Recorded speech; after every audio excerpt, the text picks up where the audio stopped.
নমস্কার। আবার হাজির হলাম আপনাদের জন্য ভালো লাগা গল্প নিয়ে। আশা করি আপনারা সবাই ভালো আছেন। সবাইকে অনেক অনেক আন্তরিক ভালোবাসা জানিয়ে আজ শোনাব তারাশঙ্কর বন্দ্যোপাধ্যায়ের সেই বিখ্যাত ছোট গল্প ছলনাময়ী। গল্প পাঠে আমি পবিত্র।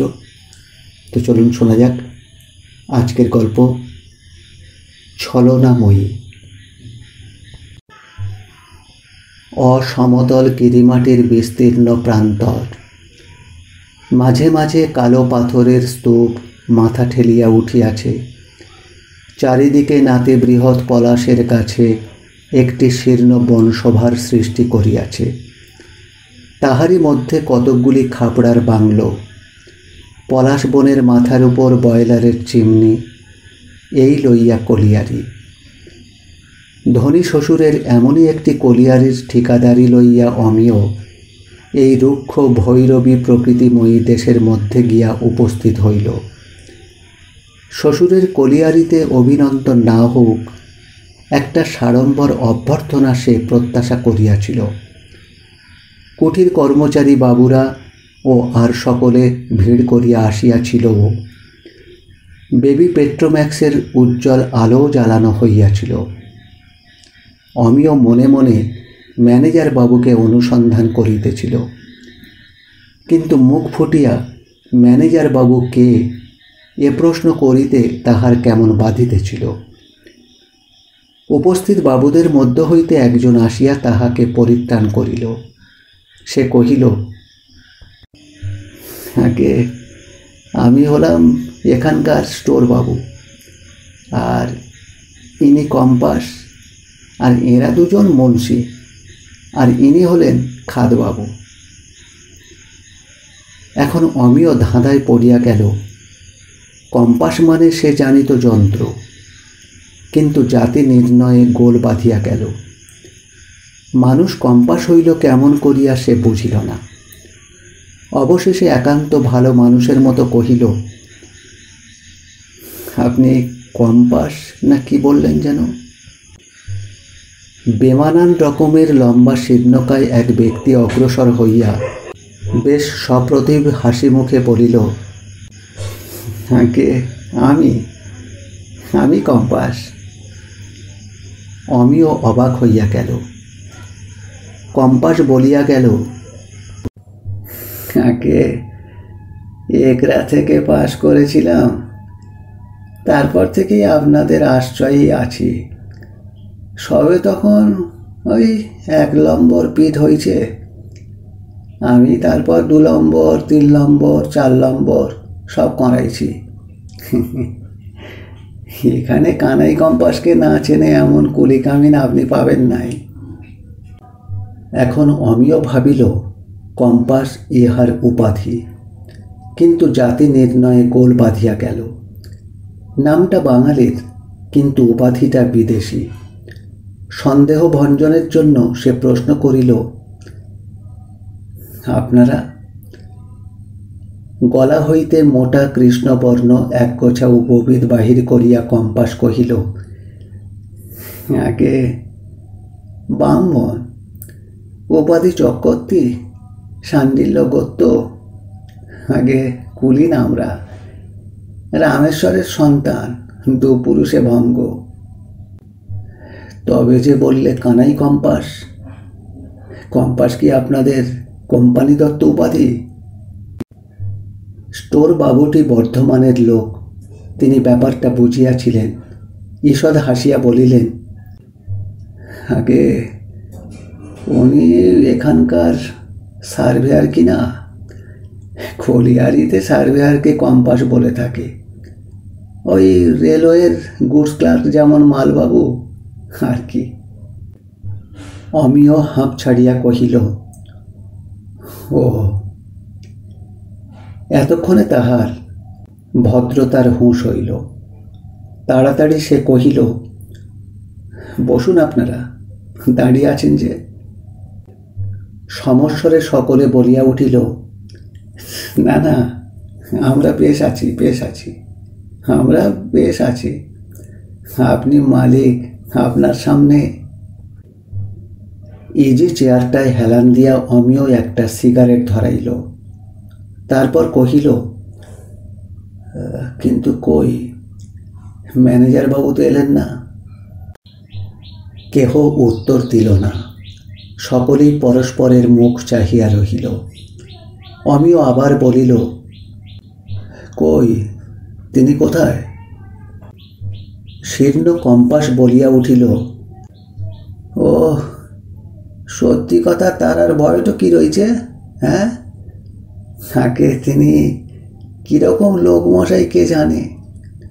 সন্ধ্যাবেলায় কী সব যোগজাগ করেন, ভূত প্রেত নিয়ে নাকি, বলে পিশাচ সিদ্ধ। এই আগে ওই ম্যানেজার বাবু আসছেন। সম্মুখে প্রান্তরে উজ্জ্বল একটা আলো অগ্রসর হইয়া আসিতেছিল। সেই আলোর পিছনে পিছনে একটি খর্বাকৃতির শীর্ণ মানুষ উপরে উঠিয়া কহিলেন, নমস্কার। উজ্জ্বল বেবি পেট্রোম্যাক্সের আলো পরিপূর্ণরূপে আগন্তুকের উপর পড়িয়াছিল। তাহার দিকে দৃষ্টি নিক্ষেপ করিয়া অমিয় বিস্ময়ে স্তব্ধ অভিভূত হইয়া গেল। নমস্কার করিতে গিয়া তাহার হস্ত অর্ধোদ্যত হইয়াই রহিল। হাতের সিগারেটটা কখন পড়িয়া গেছে। কাঁচা পাকা দীর্ঘ রুক্ষ চুল আগন্তুকের মুখখানাকে অর্ধাবৃত করিয়া চারিদিকে বিশৃঙ্খলভাবে ঝুলিয়া পড়িয়াছে। দাড়ি গোঁফে মুখের নিম্নাংশ সমাচ্ছন্ন। ললাট প্রান্তে কেশ ঘন ভ্রুর নিম্নে অদ্ভুত দুইটি চোখ। কোটরাগত অতি ক্ষুদ্র চোখের প্রদীপ্ত তারা দুইটি অচঞ্চল, স্থির, দৃষ্টি যেন নিমেষহীন কঠিন। প্রান্তরের বুকের অদূরবর্তী ঘনান্ধকার পটভূমির সম্মুখে সে মূর্তি যেন এক অদ্ভুত শোভন রহস্য। অমিয় কোনরূপে নমস্কারটা সম্পূর্ণ করিল মাত্র। সম্মুখের চেয়ারে বসিয়া ভদ্রলোক প্রশ্ন করিলেন, আপনি বাবুর জামাই? গলাটা পরিষ্কার করিয়া লইয়া অমিয় উত্তর দিল, আগে হ্যাঁ। তা মহাশয়ের নাম? অমিয় কুমার মুখোপাধ্যায়। আর কোথায় ঠিকাদারি করেছেন? এতক্ষণে অমিয় নিজেকে সংযত করিয়া লইয়াছিল। স্বচ্ছন্দভাবে ঈষৎ হাসিয়া সে কহিল, এই আমার হাতে খড়ি, আপনাদের সাহায্যের ভরসা করি এখানে এসেছি। ভদ্রলোকও ঈষৎ হাসিলেন, কহিলেন, সে পাবেন বই কি, পাবেন। আমরা সব দেখে শুনে দেব। বাবুও সে কথা আমায় লিখেছেন। কম্পাসবাবু রয়েছেন। কম্পাস অমনি শতমুখ হইয়া উঠিল, সব ঠিক করে দিব। আগে কুলি কামিন কত চাই আপনার? মাপযোগ 16 আনার জায়গায় 18 আনা করে দিব। আর ম্যানেজার বাবু সহায় থাকলে ভয় কি? কুলি কামিন তো উমার কথায় উঠে বসে। দেখাই দেন তো ম্যানেজার বাবু সেই গন্ধটা। জানেন জামাইবাবু, এই ম্যানেজার বাবু আমাদের সাধু লোক, সংসারে রয়েছেন তাই, নইলে এতদিন তৈলঙ্গ গোসাই হয়ে যেতেন। ম্যানেজার বাবু নীরব হইয়া রহিলেন। কম্পাসের কথার অর্থ যে কি তাহা বুঝিতে না পারিয়া অমিয় চুপ করিয়া রহিল। কম্পাস কিন্তু ছাড়িল না। সে বলিল, দেন দেন ম্যানেজার বাবু, জামাইবাবুকে একবার দেখাই দেন সিটো। বললেন, জামাইবাবু, যে গন্ধ আপনি ইচ্ছে করবেন সেই গন্ধই ম্যানেজার বাবুর হাত ঘষে বার করে দিবেন। হ্যাঁ। বিস্মিত আমিও প্রশ্ন করিল, সত্যি ম্যানেজার বাবু? ম্যানেজার বাবুর চোখের তারা দুইটি যেন জ্বলিয়া উঠিল। অস্থিরভাবে মাথা নাড়িয়া চড়িয়া বসিলেন। দেহান্দোলনের গতিবেগে দীর্ঘ কেশপাশ দুলিয়া আরও বিশৃঙ্খল হইয়া উঠিল। সে মূর্তি দেখিয়া ভয় হয়। অমিয় প্রবল বিস্ময়ে তাহার মুখের দিকে চাহিয়া রহিল। ম্যানেজার বাবু নিজেই বলিলেন, আপনি অলৌকিক শক্তিতে বিশ্বাস করেন অমিয়বাবু? কি উত্তর দিবে অমিয় খুঁজিয়া পাইল না। সত্য বলিতে কি, অলৌকিকত্বে বিশ্বাস করিতে তাহার প্রবৃত্তি হইত না, কিন্তু অবিশ্বাস করিবার মতো জ্ঞানের গভীরতা বা চারিত্রিক দৃঢ়তাও তাহার ছিল না। সম্মুখের অন্ধকার প্রান্তরের দিকে একাগ্র দৃষ্টিতে চাহিয়া ম্যানেজারবাবু বলিলেন, তান্ত্রিক সাধনায় মানুষ অলৌকিক শক্তি আয়ত্ত করতে পারে অমিয়বাবু। হ্যাঁ, অদ্ভুত সে শক্তি। আধুনিক যুগের বিশ্বাস সে শক্তি অন্ধ, কিন্তু তা নয়। সে সজ্ঞান, চঞ্চলা, ছলনাময়ী। ছলনায় সে মানুষকে প্রতারণা করে। তিনি নীরব হইলেন। উপস্থিত ব্যক্তিগুলিও নীরব স্তব্ধ। কেবল রাত্রির অন্ধকার ঢাকা বিস্তীর্ণ প্রান্তরের বুকে দূরের বয়লারের গুম গুম শব্দ অবাধে ছুটিয়া চলিয়াছে। নিস্তব্ধতা ভঙ্গ করিল কম্পাস। সে মৃদুস্বরে বলিয়া উঠিল, দেখাই দেন না গন্ধটা জামাইবাবুকে। ভদ্রলোক নিম্ন স্বরে হাস্য করিয়া উঠিলেন। তারপর ধীরে ধীরে কহিলেন, সত্যই দেখবেন অমিয়বাবু? অমিয় ঘাড় নাড়িয়া সম্মতি জ্ঞাপন করিল। আচ্ছা, আমার হাত শুঁকে দেখুন, কোনো গন্ধ আছে কি? হাতে গন্ধ একটা উঠিতেছিল। অমিয় বারদুই শুঁকিয়াও কিসের গন্ধ বুঝিতে পারিল না। ভদ্রলোক নিজেই বলিলেন, ওটা গাঁজার গন্ধ। কোনো সুগন্ধ নেই তো? আচ্ছা দেখুন। হাতখানি শূন্যে তুলিয়া ধীরে ধীরে নামাইয়া লইলেন। তারপর অমিয়র হাতের উপর ঘর্ষণ করিয়া দিয়া বলিলেন, এইবার দেখুন। অতি মিষ্ট গন্ধের ঝলক অমিয়র নাকে ইতিপূর্বেই আসিয়া প্রবেশ করিয়াছিল। সে বিস্মিত দৃষ্টিতে চাহিয়াছিল অদ্ভুত দর্শন এই ব্যক্তিটির মুখের দিকে। ভদ্রলোক ঈষৎ হাসিয়া বলিলেন, সামান্য শক্তি। হ্যাঁ, মধ্যজীবনে সন্ন্যাস নিয়ে তন্ত্র সাধনা একটু পেয়েছি। রাক্ষসী ছলনাময়ী সামান্য দিয়ে আমায় প্রতারণা করলে, কিন্তু অসীম অসীম শক্তি লাভ করা যায়, যা রাজার নেই, সম্রাটের নেই, জ্ঞানীর নেই, কারো নেই। তাহার সঙ্গে সঙ্গে সব নীরব। প্রগাঢ় অন্ধকারের মধ্যে ঈষৎ দূরে তখনও বাক্যধ্বনির ক্ষীণ রেশ কাঁপিতে কাঁপিতে নিঃশেষে মিলাইয়া যাইতেছিল। কিছুক্ষণ পর সচকিতের মতো তিনি উঠিয়া পড়িলেন, আজ বিশ্রাম করুন, কাল দেখা হবে। পরদিন হইতে অমিয়র ঠিকাদারি আরম্ভ হইল। অর্থাৎ খনি হইতে কয়লা তোলা ইত্যাদি যাবতীয় কার্য সে একটা নির্দিষ্ট খরচের মধ্যে করিবে। খনির মালিকের তরফ হইতে ম্যানেজার ও সার্ভেয়ার সমস্ত দেখিয়া শুনিয়া লইবেন এবং কার্যপ্রণালী নির্দেশ করিয়া দিবেন। ম্যানেজার বাবু তখনও আপিসে আসেন নাই। কম্পাস ধুমধামের সহিত জামাইবাবুর হিতান্বেষণ করিতেছিল। অমিয় কিন্তু চিন্তা করিতেছিল ম্যানেজার বাবুর কথা। সে কহিল, কই, ম্যানেজার বাবু তো এখনো এলেন না। কম্পাসের উচ্চ কণ্ঠস্বর কম্পাসের কাঁটার মতো এক পাক ঘুরিয়া গেল। অতি মৃদুস্বরে সে বলিয়া উঠিল, ও বেটা পাজিকে আপনি বিশ্বাস করবেন নাই। বেটা পয়লা নম্বরের চোর আর ভণ্ড। সব আমি ঠিক করে দিব। অমিও অতিমাত্রায় বিস্মিত হইয়া কম্পাসের মুখের দিকে চাহিয়া রহিল।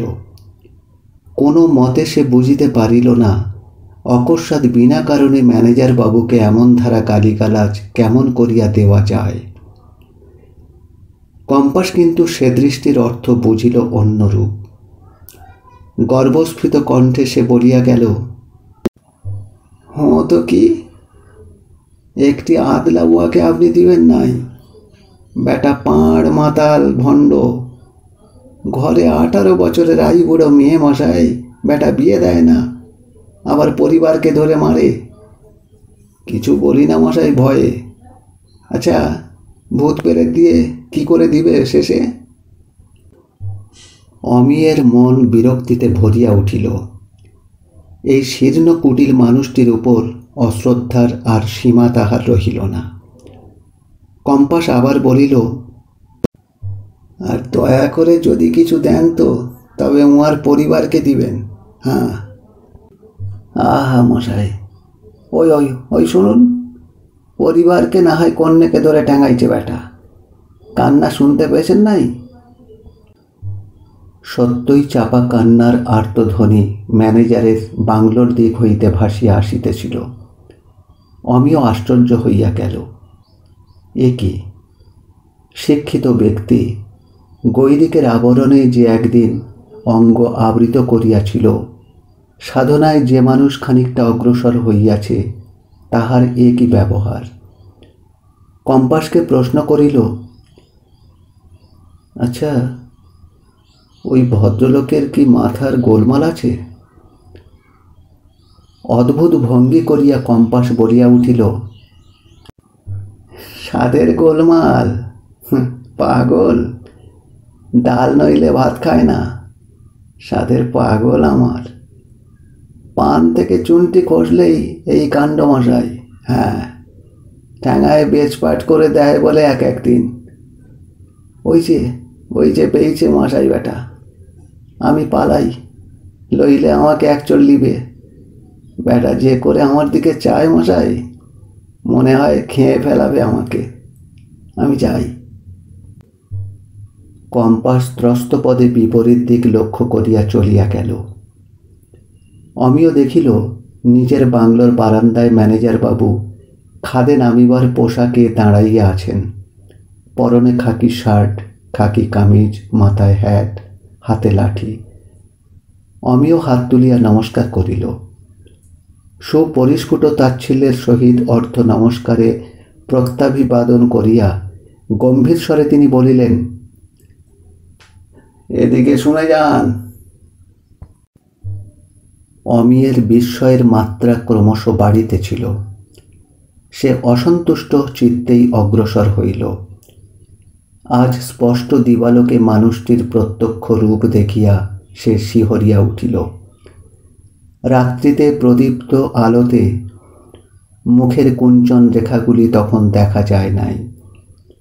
রৌদ্রদগ্ধ তাম্রাভ ললাট ত্রিবলী রেখার মতো কুঞ্চন রেখায় রেখাঙ্কিত।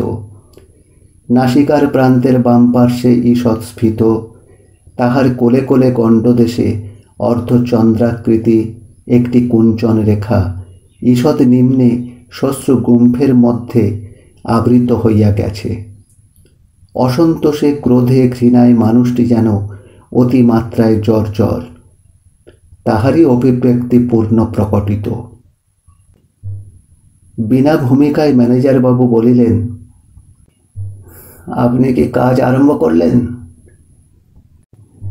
না না, এখনো কাজ আরম্ভ হয়নি, আপনারই অপেক্ষা করছি। ভদ্রলোক যেন ঈষৎ খুশি হইয়া উঠিলেন। বলিলেন, ও আপনি শিক্ষিত লোক, কাজের প্রণালী জানেন। আমার আদেশ না নিয়ে কাজ আরম্ভ করলে সত্যিই আমি বিরক্ত হতাম। আসুন। সঙ্গে সঙ্গে তিনি অগ্রসর হইয়া চলিলেন। অমিও তাহার অনুসরণ করিল। হাতের লাঠিটা তুলিয়া সম্মুখের দিকে প্রসারিত করিয়া ম্যানেজার বাবু বলিলেন, নদীর ধারে 5 নম্বর ইনক্লাইনটায় জলের চাপ বড় বেশি। পাম্পিংয়ের ভালো বন্দোবস্ত করা দরকার।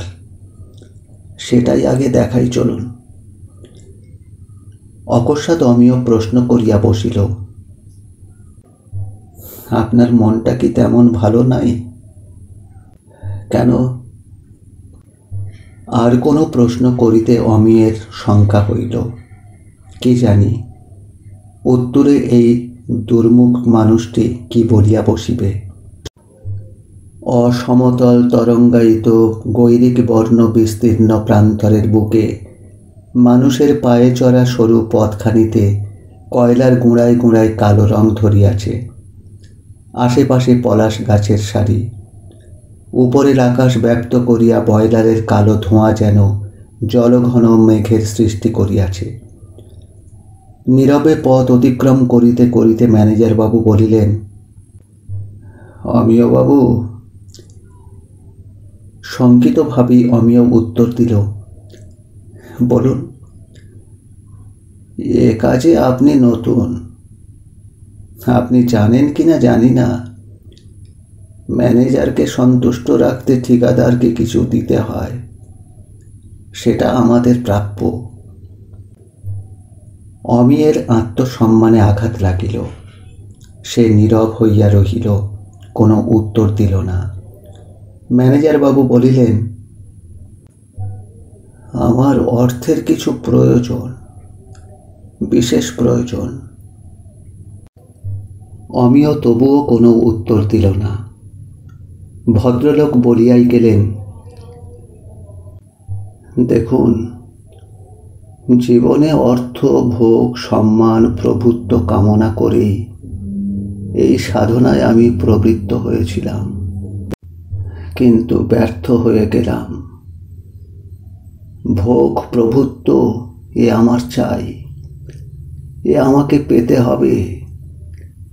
রাজার সম্রাটের কতটুকু ভোগ, কতটুকু প্রভুত্ব, সে ছলনাময়ীকে স্ববশে একবার আনতে পারলে অনন্ত ভোগ, অসীম প্রভুত্ব সে কল্পনা করতে পারবেন না, কল্পনা করা যায় না। তিনি ক্রমশই উত্তেজিত হইয়া উঠিতেছিলেন। উত্তেজনার আবেগে কণ্ঠস্বর অদূরের বয়লার গর্ভের রুদ্ধ বাষ্প শক্তির মতো কাঁপিয়া কাঁপিয়া উঠিতেছিল। আবার বলিয়া চলিলেন, সৃষ্টির শ্রেষ্ঠ রূপ, দুর্লভ বিলাস, শ্রেষ্ঠ আহার, ইচ্ছা মতো কৃতদাসীর মতো সে যোগাবে। আর প্রভুত্ব, কি প্রভুত্ব আছে সম্রাটের? মৃত্যুর গ্রাস হতে রক্ষা করতে পারে সে। মৃত্যু যখন আসে তখন সে সাধারণ মানুষের মতো ভগবান ভগবান বলে নির্মম প্রকৃতির পায়ে মাথা কোটে। কিন্তু অন্ধ মানুষ জানে না, নির্মম নিষ্ঠুরতা প্রকৃতি ক্রন্দনে গলে না, প্রার্থনায় নিষ্ঠুরার মতো ব্যঙ্গ করে চলে যায়। তাকে আয়ত্ত করতে হয়, জোর করে সবশে আনতে হয়, নারীর মতো, পৃথিবীর মতো। তখনই সে হয় দাসী। মানুষের মনোরঞ্জনে বেশ্যার চেয়েও সে তখন মিষ্টমুখী। অমিয় বুঝিল, ভদ্রলোকের মস্তিষ্ক প্রকৃতিস্থ নয়, বিকৃত হইয়া গেছে। তাহার আবেগ কিন্তু তখনও শেষ হয় নাই। তিনি বলিলেন, এইখানে নদীর ধারে এক শ্মশান আছে, সাধনার উপযুক্ত শ্মশান। আমি আবার এইখানে সাধনা করব। আমার কিছু অর্থ চাই। আপনি দেবেন সে অর্থ আমাকে। এতক্ষণে অমিয় ধীরে ধীরে বলিল, পরে বলবো আপনাকে, এখন কিছু বলতে পারলাম না। ধীর মৃদু স্বরে ম্যানেজার বাবু বলিলেন, তবে এবার আর ভুল করব না, ছলনায় মুগ্ধ হব না। হ্যাঁ, জানেন অমিয় বাবু, কত বড় সাধনায় কতহীন প্রতারণা করলে আমায় ছলনাময়ী রাক্ষসী। অন্ধকার জনহীন শ্মশানে শবের বুকে বসে তন্ত্রমতে সাধনা করছিলাম। দ্বিতীয় প্রহর রাত্রি অতিক্রান্ত হয়ে গেল। সব দেহ নিয়ে হিংস্র মাংসাশী শ্রীকালেরা কলহ করছিল। তারা কলহ ছেড়ে চিৎকার করে উঠল। মাথার উপর দিয়ে পেঁচারা কর্কশ রবে ডেকে চলে গেল। গাছের মাথায় ঘুম ভেঙে শকুনেরা পাকশাট মেরে তীক্ষ্ণ স্বরে ডেকে উঠল। শন শন শব্দে কাল প্রবাহ বয়ে যাচ্ছিল। নর কপালের পাত্রে সুরা শোধন করছিলাম। সে সুরা পান করতে গিয়ে দেখি তাতে সুরার স্বাদ নাই। সে মধু স্বাদী সুধা হয়ে উঠেছে। আনন্দে আমার বুকটা নেচে উঠল। আমি আবার পাত্রে সুরা পূর্ণ করলাম। শোধন করে চোখ মুছে ধ্যান করছি। এমন সময় মনে হলো আমি যেন বরফের মধ্যে ডুবে গেছি। হ্যাঁ, তারপর অপূর্ব সুগন্ধ। মনে হলো সমস্ত পৃথিবী পরিব্যাপ্ত হয়ে গেছে। তার মাধুর্য, তার গভীরতা আমি বর্ণনা করতে পারবো না। সে গন্ধ যে কেমন সে আপনি অতি ক্ষীণভাবে অনুভব করেছেন। সেই গন্ধ শতগুণে গভীর, শতগুণে মধুর আমায় আচ্ছন্ন করে ফেললে। আমি আনন্দে আসন ছেড়ে লাফ দিয়ে উঠে পড়লাম। ভাবলাম আমার সাধনা পূর্ণ হয়েছে। কিন্তু প্রতারণা, ছলনা, তার ভাণ্ডারে এই মধুর স্বাদ আর ওই মধুগন্ধ নগণ্য তুচ্ছ। আমায় তাই দিয়ে সে ভুলিয়ে দিলে।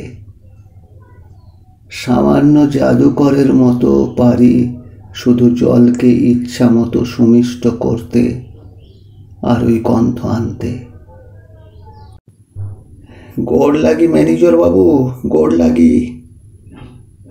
বিলাসপুরী শ্রমিকের দল ম্যানেজার বাবুকে দেখিয়া কলরোল করিয়া উঠিল। 5 নম্বর ইনক্লাইনে তখন তাহারা আসিয়া পড়িয়াছে। সন্ধ্যার সময় ম্যানেজার বাবু আবার অমিয়ের বাংলোয় আসিয়া উঠিলেন। অমিয়ের ছোট ভাই তখন কাঠের একটা বল লইয়া খেলা করিতেছিল। ভদ্রলোক তাহাকে ডাকিয়া বলিলেন, শরবত খাবে খোকা?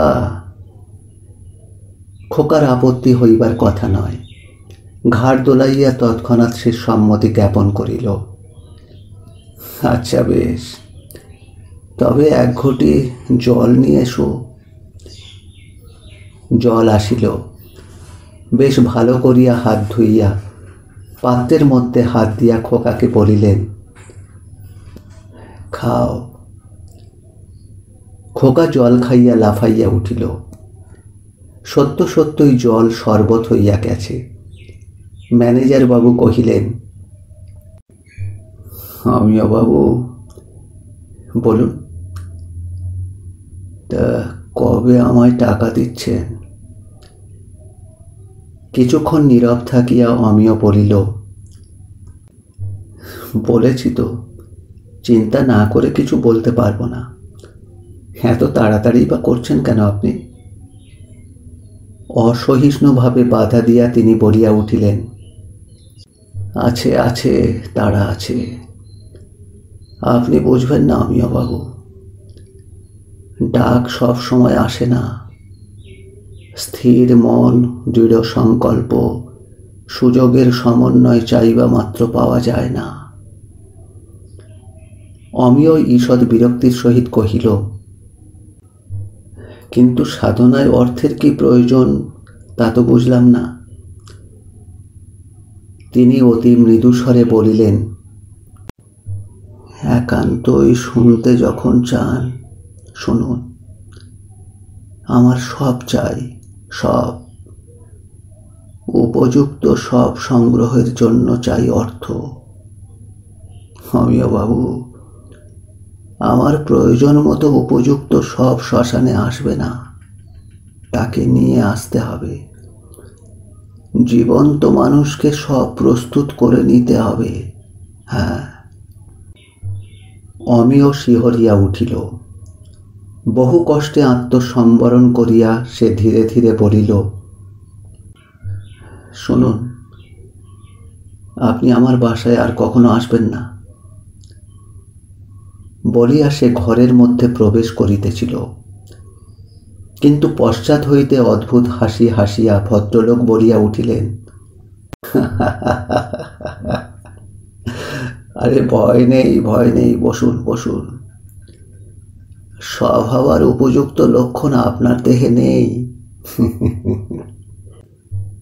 ততক্ষণে অমিয় দরজা বন্ধ করিয়া দিয়াছে। সমস্ত রাত্রি অমিয়ের ভালো ঘুম হইল না। আতঙ্ক নিপীড়িত মনের ছবি নিদ্রাও মুছিয়া লইতে পারিল না। তন্দ্রা ঘরে দুঃস্বপ্ন দেখিয়া বারবার ঘুম ভাঙিয়া যাইতেছিল। কতবার সে উঠিয়া মাথায় ঠান্ডা জল ঢালিল, জলপান করিয়া ঘুমের চেষ্টা করিল, কিন্তু কুঞ্চিত ললাট, তীক্ষ্ণ দৃষ্টি, তান্ত্রিকের মুখচ্ছবি মনশ্চক্ষুর সম্মুখে হইতে অপসারিত হইল না। কানের পাশে অহরহ বাজিতেছিল সেই নিম্ন কণ্ঠের কয়টি কথা, জীবন্ত মানুষকে সব প্রস্তুত করে নিতে হবে। অবশেষে শেষ রাত্রে প্রকৃতি যখন স্বয়ং শীতলা হইয়া আসিল, মৃদু বায়ু প্রবাহে অমিয়ের বড় আরাম বোধ হইল। খোলা জানালার ধারে মাথা রাখিয়া ক্লান্তভাবে সে আপনাকে এলাইয়া দিল। প্রভাতে যখন তাহার ঘুম ভাঙিল তখন বেলা 8টা। চাকরটা তাহার ঘুম ভাঙাইয়া বলিল, আগে সেই লম্বা মতন বাবুটি বাইরে দাঁড়িয়ে আছেন। মুখে হাতে জল দিয়া অমিয় বাহিরে আসিয়া দেখিল দীর্ঘ কম্পাস দাঁড়াইয়া আছে।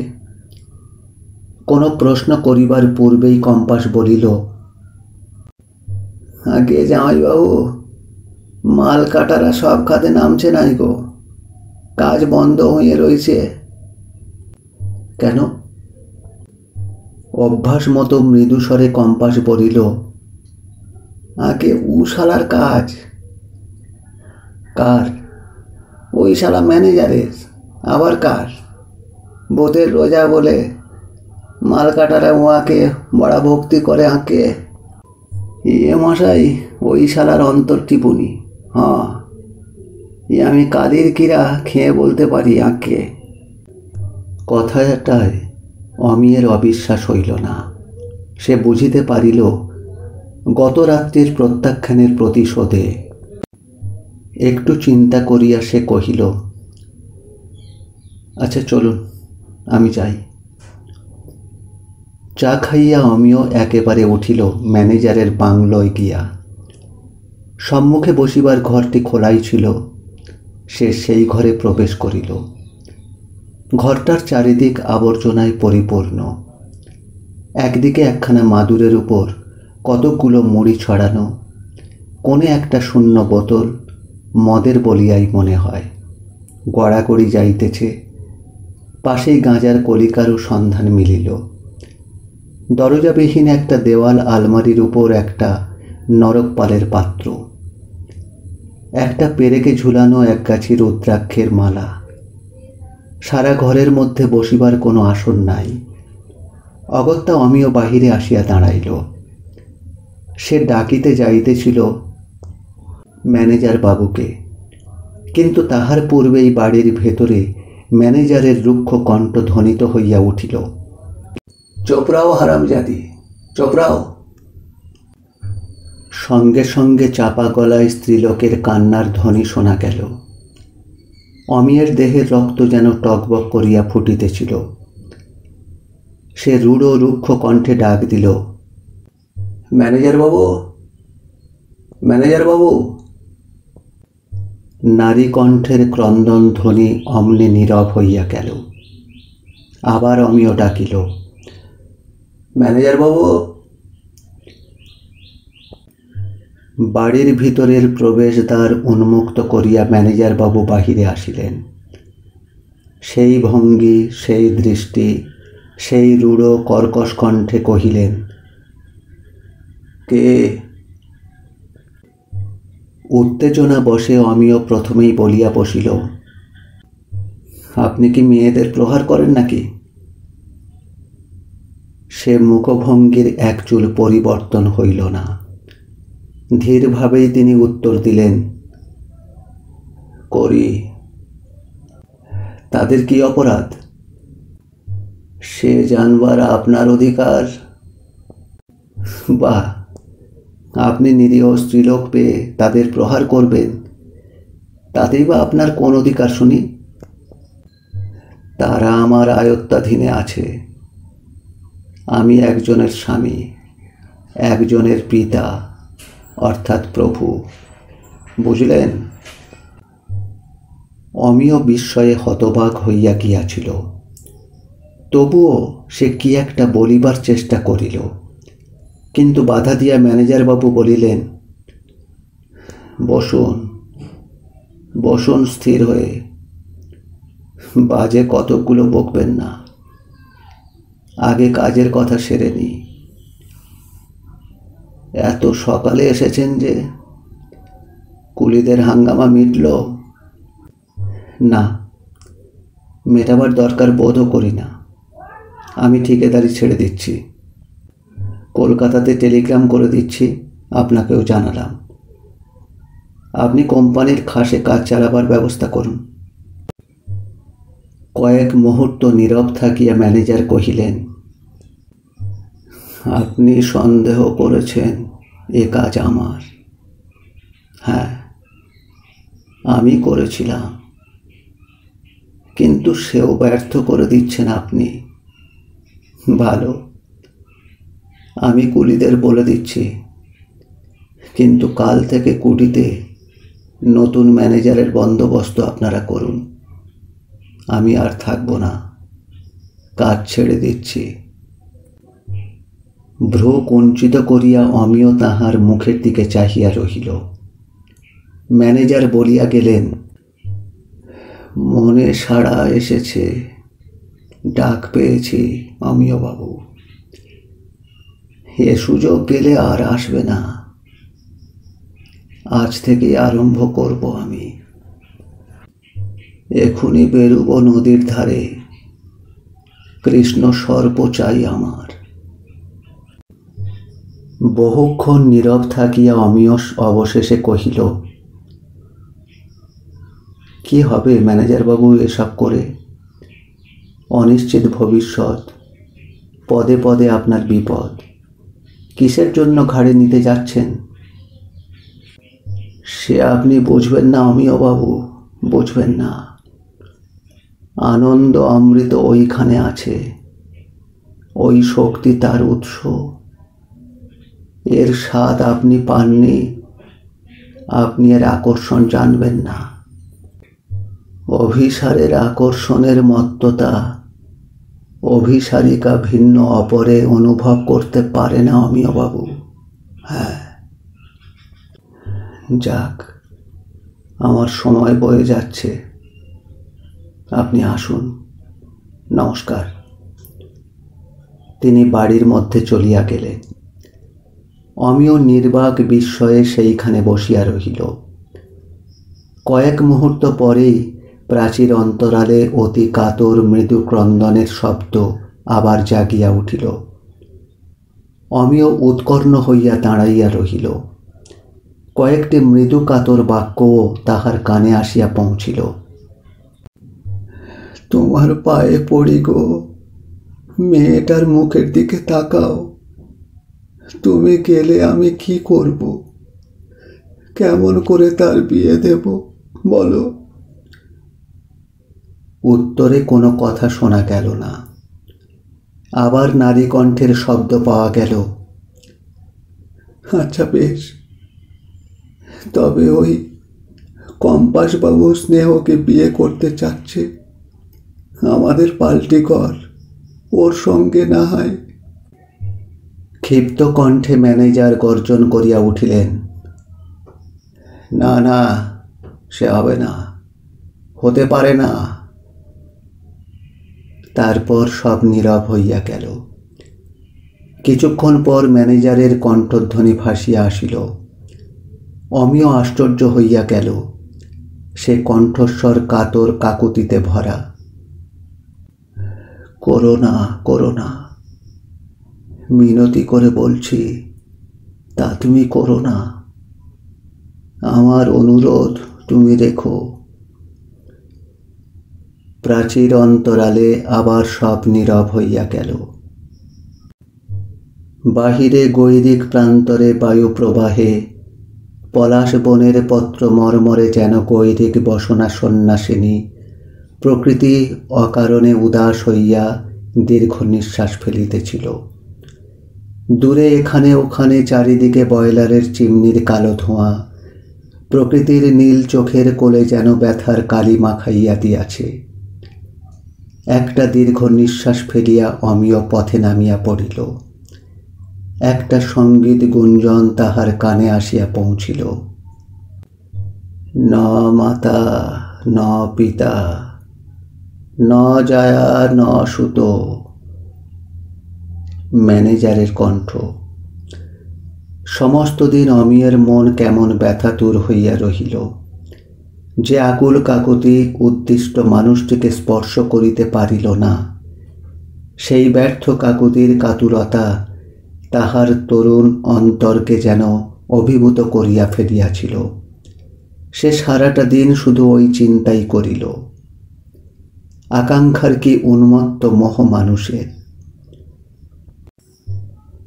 অপরাহ্নে বাংলোর বারান্দায় একটা চেয়ারে বসিয়া সে উদাস নেত্রে অস্তায়মান রক্ত সূর্যের শেষ রশ্মিমালার বর্ণান্তর দৃশ্য করিতেছিল। কিন্তু তার মধ্যেও যেন আনন্দ ছিল না। এ যেন কোনো বেদনা আরক্ত হৃদয়ের লীলা স্পর্শে কালের মুহুর্মুহু রূপান্তর। এমন সময় দীর্ঘ কম্পাস আসিয়া পাশে দাঁড়াইল। জামাইবাবু। চোখ না ফিরাইয়া অমিয় উত্তর দিল, কি? আগে আপনাকে একবার ডাকছে। কে? ম্যানেজার বাবুর পরিবার গো। এসেছেন তিনি আপনার বাড়িতে। অমিয় শশব্যস্তে উঠিয়া পড়িল, সে কি? আমাকে ডেকে পাঠালেই তো হতো। তোমার কোনো আক্কেল নেই? হাত কচলাইয়া কম্পাস কহিল, আগে তাতে তিনি মনে কিছু করবেন নাই। আবন কাদের আসছি তা আমরা। ম্যানেজার বাবু কি সত্যি চলে গেলেন? আগে সেই সকালবেলাতেই। ও, তা কি বলছেন তার স্ত্রী, তুমি জানো? কম্পাস কয়বার কি বলিবার চেষ্টা করিল, কিন্তু পারিল না। অবশেষে বলিল, আগে তেনার কাছেই শুনবেন। বাসার মধ্যে প্রবেশ করিয়া অমিয় দেখিল, অবগুণ্ঠিতা একটি প্রৌঢ়া আর অবগুণ্ঠিতা একটি যুবতী কৈশোর তাহার উত্তীর্ণ হইয়া গেছে। মুগ্ধ বিস্ময়ে অমিয় মেয়েটির মুখপানে চাহিয়া রহিল। এই সেই কঠোর তান্ত্রিকের সন্তান, সন্ধ্যাকাশের গোধূলি তারার মতো শুভ্র, প্রশান্ত, সুন্দর। অমিয় বলিল, আমায় কিছু বলবেন মা? মাতৃ সম্বোধনে অবগুণ্ঠনের অন্তরালেও নারীর হৃদয়ের কৃতজ্ঞতার সজল উচ্ছ্বাস অপ্রকাশ রহিল না। গলার শব্দ করিয়া কম্পাস সম্মুখে অগ্রসর হইয়া আসিল। মেয়েটি একটি থামের আড়ালে গিয়া সরিয়া দাঁড়াইল। কম্পাসই আরম্ভ করিল, আপনি বলে ফেলান না, বলে ফেলান, জামাইবাবু সব ঠিক করে দিবেন, বড়া দয়াল উনি। আগে বিরক্তি ভরে অমিয় বলিল, বলুন আপনি। কুণ্ঠিত মৃদুস্বরে প্রৌঢ়া কহিলেন, আমার অদৃষ্টের কথা তো সব শুনেছেন। একটা দীর্ঘ নিঃশ্বাস ফেলিয়া অমিয় মুখ নত করিয়া রহিল। প্রৌঢ়া কহিলেন, দুটি অনুরোধ আপনার কাছে। আমায় দেশে পাঠিয়ে দিন, আর আমার মেয়ের বিয়ের একটা ব্যবস্থা আপনি করে দিন। মুখ তুলিয়া একান্ত কুণ্ঠিতভাবে অমিয় বলিল, দেশে আপনাকে পাঠিয়ে দেব বই কি, কিন্তু মা, আপনার মেয়ের আমি কি ব্যবস্থা করব? আমি বড়লোকের জামাই, কিন্তু নিজে তো বড়লোক নই।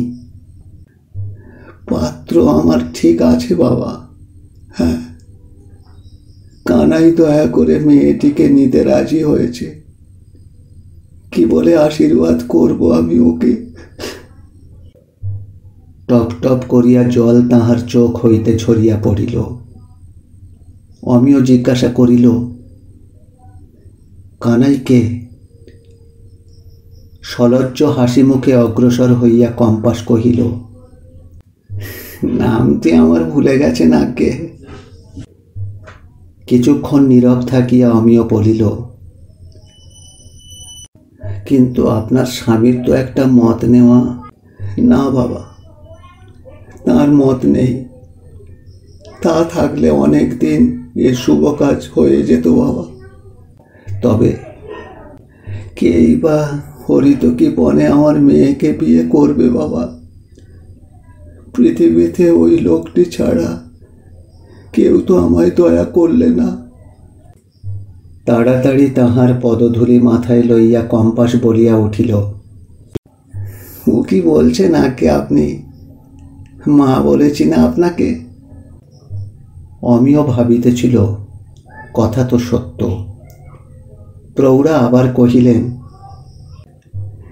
এইখানে থেকেই আমি কাজ সেরে যেতে চাই বাবা। 4 দিন পরে বিয়ের দিনও আছে। আচ্ছা বেশ, তাই হবে, কিন্তু যেন গোল না হয় বাবা। তিনি এখনো এখানে আছেন কোথাও, জানলে শেষে সব পণ্ড হয়ে যাবে। কানাই বলিয়া উঠিল, তা কি হয় আঁকে? চুপি চুপি কি বিয়া হয়? বাজে না কিছু করতে হবে আঁকে। স্নেহ ছেলে মানুষ, দুঃখ হবে যে মনে। অমিয়ের গাম্ভীর্য রাখা দায় হইয়া রহিল। কানাই বলিল, আমি পাশের কুটিতে বন্দোবস্ত করছি আঁকে, কিছু জানতে পারবেন না শ্বশুর মশাই। সেই বন্দোবস্তই হইল। প্রথম রাত্রেই বিবাহের লগ্ন ছিল।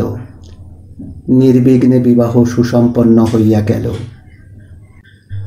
বিবাহের আসরে কন্যার বেশভূষা দেখিয়া কম্পাসকে শ্রদ্ধা না করিয়া অমিয় পারিল না। ইতিমধ্যেই সে কলিকাতায় গিয়া কানাই বিবাহের বাজার করিয়া আনিয়াছে। বসনে ভূষণে লাবণ্যময়ী মেয়েটি সুমনোরমা হইয়া উঠিয়াছে। ভোজনের ব্যবস্থাও কানাই করিয়াছিল। বরের বেশে সেই সকলকে আদর আপ্যায়ন করিতেছিল। অমিয় সুপ্রসন্ন মন লইয়াই বাসায় ফিরিয়া শয়ন করিল। যাক, মেয়েটি প্রতিভাগ্যে সৌভাগ্যবতী হইবে সন্দেহ নাই। প্রভাতে একটা কোলাহলে তাহার ঘুম ভাঙিয়া গেল। কারণ অনুসন্ধান করিতেই একজন মুন্সিবাবু আসিয়া কহিল, আগে প্রকাণ্ড এক সাপ। কোথায়? আগে ওই কম্পাসের ঘরে। ভারী বেঁচে গেছে কম্পাস, বাসরে ছিল তাই। ঘরে থাকলে নির্ঘাত মৃত্যু হতো। মেয়েটি বড় লক্ষ্য মানা জামাইবাবু। ওরে আন রে আন, জামাইবাবুকে সাপটা দেখিয়ে নিয়ে যা। প্রকাণ্ড বাঁশের লাঠির ডগায় রাত্রির মতো কালো ভীষণ এক বিষধর মালার আকারে ঝুলিতেছিল। মরণের আক্ষেপে এখনো সে আপনার লাঙ্গুলাগ্র দংশন করিতেছে। দ্বিপ্রহরে আপিসের চাপরাশি আসিয়া সংবাদ দিল, ম্যানেজার বাবু দাঁড়াইয়া আছেন। আমিও চকিত হইয়া কহিল, কোথায়? বাহারমে খাড়া আছেন হুজুর। চেয়ার ছাড়িয়া উঠিয়া অমিয় বলিল, শুনো ইধর। আরও নিভৃতে তাহাকে মৃদুস্বরে বলিয়া দিল, मैनेजर बाबू को बेटी को शादी के बाद उनको मत बोलो ना, समझा? और बाबू जब घर में बैठेगा तुम सब कोई को ये बात बोलते हो। मैनेजर बाबू घरेर मध्य प्रवेश करितेन। अमियो देखिल গৈরিকে তাহার সর্বাঙ্গ आवृत। मैनेजर बाबू बिना भूमिकाय বলিলেন, আমি মাইনেটার জন্য এসেছি অমিয় বাবু। ও বসুন। অস্থিরভাবে তিনি বলিয়া উঠিলেন, না না, আমার সময় নেই, আপনি টাকাটা দিয়ে দিন। আপনি বাড়ির দিকে গিয়েছিলেন? না না, সন্ন্যাসের সে নিয়ম নয়। সাধনা সিদ্ধ না হওয়া পর্যন্ত সেখানে আমার যাওয়া নিষিদ্ধ। আমার টাকাটা সেটা আপনি পাবেন না ম্যানেজার বাবু। কেন পাবো না? কেন? আপনার স্ত্রী কন্যা সে টাকা পাবেন। কে বললে তারা আমার স্ত্রী কন্যা? আর আমি করেছি কাজ, সে টাকা আমি পাবো না তার অর্থ? দেখুন, আপনার সঙ্গে যুক্তিতর্কে ফল নেই। এ ধরুন আমার সংকল্প, সে আপনাকে আমি জানালাম, আপনি যা খুশি করতে পারেন। কয়েক মুহূর্ত নীরব থাকিয়া তিনি অমিয়ের হাত দুইটা ধরিয়া বলিলেন, অমিয় বাবু, ভিক্ষা, আমায় ভিক্ষা দিন। ধীরে ধীরে হাত দুইটা টানিয়া লইয়া অমিয় বলিল, একান্ত দুঃখিত ম্যানেজার বাবু, তা আমি পারবো না।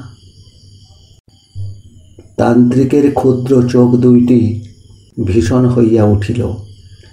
মাথাটা বারদই আন্দোলিত করিয়া তিনি বলিলেন, উত্তম। তারপর অস্থির পদক্ষেপে খর্বাকৃতি অসম্ভব প্রয়াসী বাহির হইয়া গেলেন। উন্মুক্ত বাতায়ন পথে চাহিয়া অমিয় দেখিল, সম্মুখে রৌদ্রদগ্ধ প্রান্তর বক্ষের শেষ সীমায় চিকচিক করিয়া কাঁপিতেছে মরীচিকার প্রবাহ। দগ্ধ প্রান্তর অতিক্রম করিয়া অস্থির পদক্ষেপে খর্বাকৃতি তান্ত্রিক চলিয়াছেন সম্মুখের পানে। দিন বিশেক পর অপরাহ্ন বেলায় 4 নম্বর ইনক্লাইনের মুন্সি হাঁপাইতে হাঁপাইতে আসিয়া খবর দিল, আগে সর্বনাশ হয়েছে। অমিয়ের হাত হইতে খবরের কাগজখানা পড়িয়া গেল।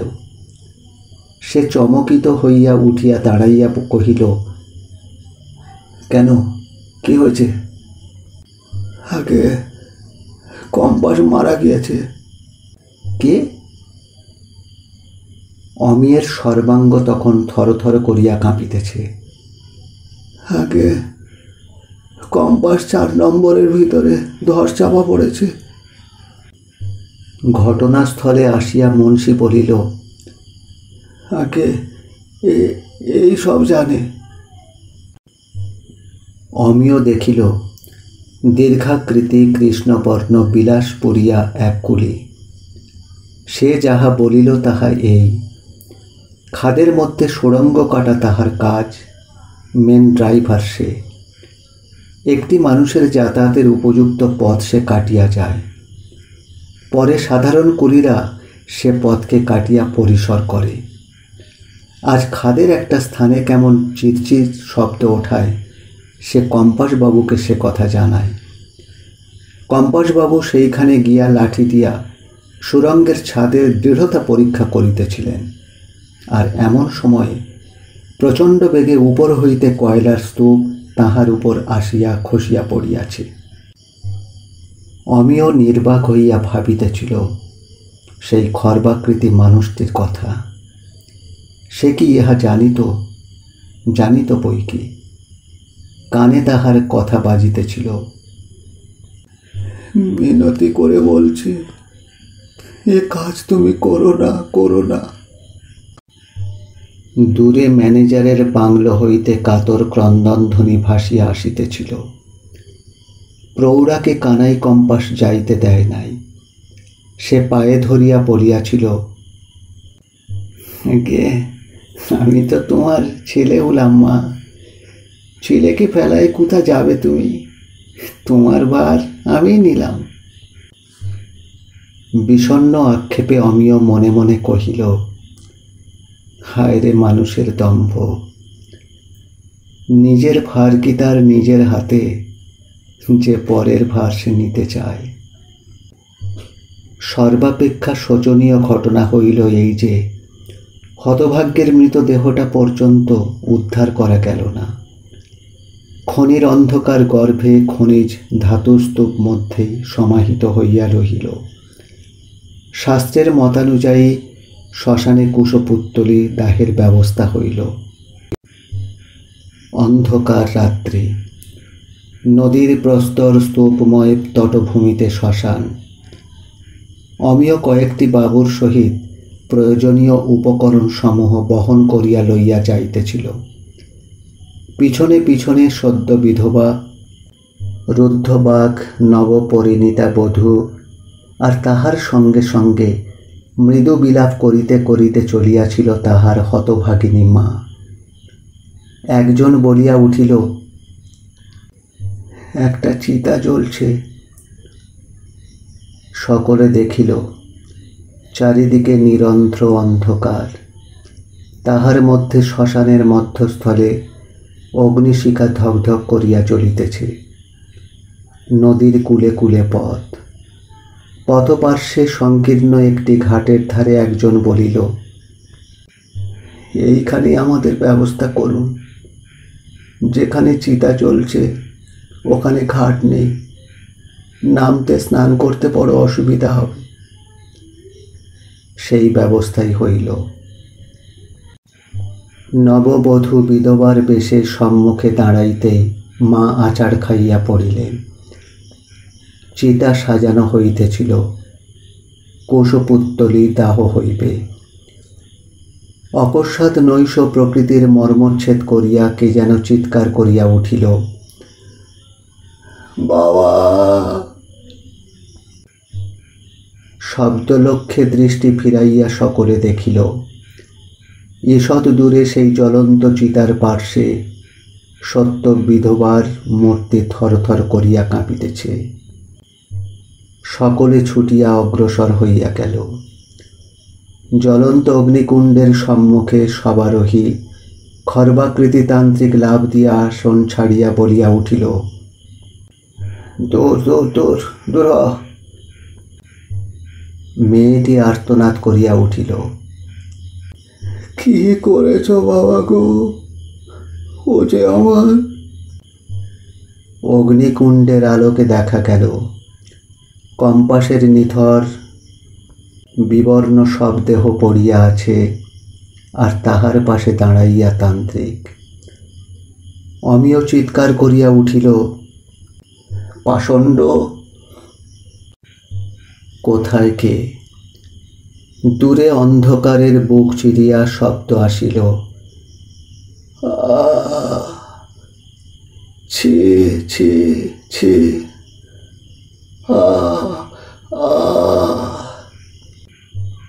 মানুষ কয়টি নির্বাক নিস্পন্দ, সদ্য বিধবার আর্তধ্বনিও মুখ হইয়া গেছে। আবার নৈশ অন্ধকারের বক্ষবিদ্ধ করিয়া রব উঠিল, এবার আরো দূরে,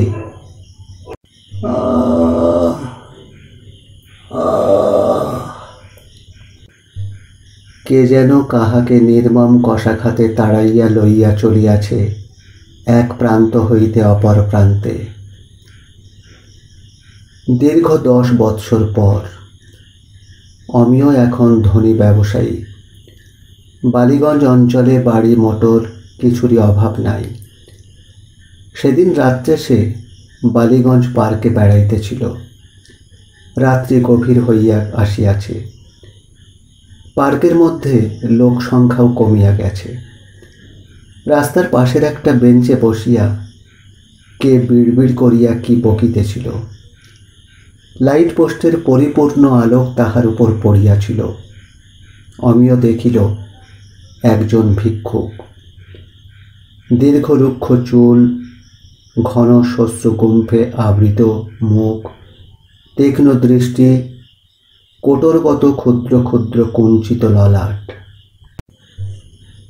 অমিয় থমকিয়া দাঁড়াইল। মনে হইল যেন চেনা। অন্তরের স্মৃতি মন্দিরে কত বিগত ছবি কালের বর্ণান্তরে ঢাকা পড়িয়া গেছে। অকস্মাৎ একখানা ছবি স্মৃতির সলিলে অবগাহন করিয়া স্পষ্ট হইয়া ফুটিয়া উঠিল, এ সেই তান্ত্রিক। অমিয় বলিয়া উঠিল, ম্যানেজার বাবু? ভিক্ষুক উঠিয়া দাঁড়াইয়া তীক্ষ্ণ দৃষ্টিতে তাহার দিকে চাহিল। অমিয় বলিল, চিনতে পারছেন না আমাকে? আমার নাম? আপনি অমিয় বাবু? হ্যাঁ। কিছুক্ষণ পর আবার অমিয় বলিল, আপনি আজও বেঁচে আছেন? আছি আছি, বড় কষ্টে দিন গেল।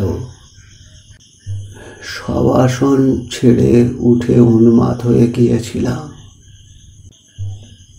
অহরহ বিধবা কন্যার ছবি চোখের উপর ভাসত। আমি অস্থির হয়ে চিৎকার করে ছুটে বেড়াতাম। এখনো কখনো কখনো হয়। কিছুক্ষণ নীরব থাকিয়া অমিয় কহিল, আচ্ছা, কম্পাসকে কি আপনি? কথাটা শেষ করিতে অমিয়র সংকোচ হইল। তান্ত্রিক কহিল, হ্যাঁ, আমি হত্যা করিয়েছিলাম। সেই বিলাসপুরিয়া কুলিটাকে দিয়ে। খাদের মধ্যে সে তাকে মেরে লুকিয়ে রেখেছিল। তারপর ডিনামাইটে ধস ছাড়িয়ে ওই মিথ্যা সংবাদ দেয়। পরে সে সব দেহ আমাকে এনে দিয়েছিল। কম্পাসের দেহ অতি লক্ষণযুক্ত ছিল। তার ঘরে সাপও আমি দিয়েছিলাম। কিছুক্ষণ পর আবার তিনি বলিলেন, রাক্ষসী ভীষণ প্রতিশোধ নিয়েছে মনে করেছে, কিন্তু না, আবার আমি দেখব, আবার। অমিয় শিহরিয়া পা বাড়াইল। তিনি কহিলেন, কিছু পয়সা দেবেন? কদিন কিছু খাইনি। অমিয় পকেটে হাত দিয়া কিছু অর্থ বাহির করিতেছিল। অকস্মাৎ অতি চঞ্চলভাবে খর্বাকৃতি মানুষটি বলিয়া উঠিল, ছি ছি ছি ছি। দুই হাত দিয়া সম্মুখের শূন্য পটভূমি হইতে কি যেন সে মুছিয়া দিতে চেষ্টা করিতেছিল। অবশেষে আপনার হাতখানা সজোরে ক্ষিপ্ত পশুর মতো সে কামড়াইয়া ধরিল। দেখিতে দেখিতে দাঁতের পাশ দিয়া বীভৎসভাবে রক্তের ধারা গড়াইয়া পড়িল। সভয়ে অমিয় ডাকিল, ম্যানেজার বাবু, ম্যানেজার বাবু। ক্ষত বিক্ষত হাতখানা ছাড়িয়া দিয়া রক্তাক্ত মুখে একান্ত শ্রান্ত ক্লান্তভাবে তিনি বলিলেন,